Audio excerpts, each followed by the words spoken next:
لا شيء ينسيك برد الشتاء القارس في أوروبا إلا أجواء عيد الميلاد المبهرة المتمثلة بالأسواق التي تقدم المأكولات والمنتجات اليدوية وهدايا وزينة عيد الميلاد.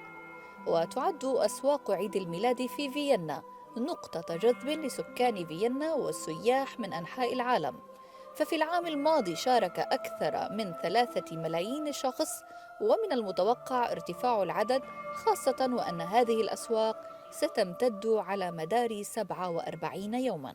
I would say that the thing that I like the most is generally the ambience. I would say that having all these people here together and just having a good time is beautiful. The lights, all the shops here as well are very, very pretty. You know, the view that you have here as well is very, very awesome, very unique.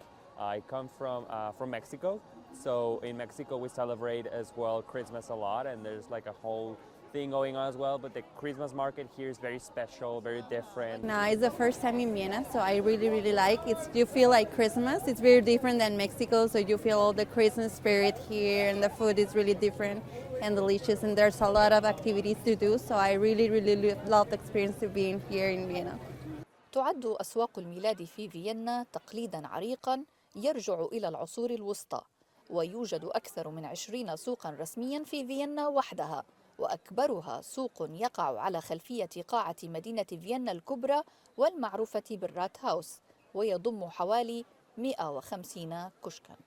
Well, I'm from Czech Republic and it's my first time here, and I must say I really enjoy it. I like the atmosphere here and how decorated it is. And I really like, the sweets and trees that is here. Lauter Handarbeit und die was waschbar in der Waschmaschine sind, kommen von Schweden, und da gab es sehr viele Stammleute. Ich bin seit 1975 am Rathausplatz.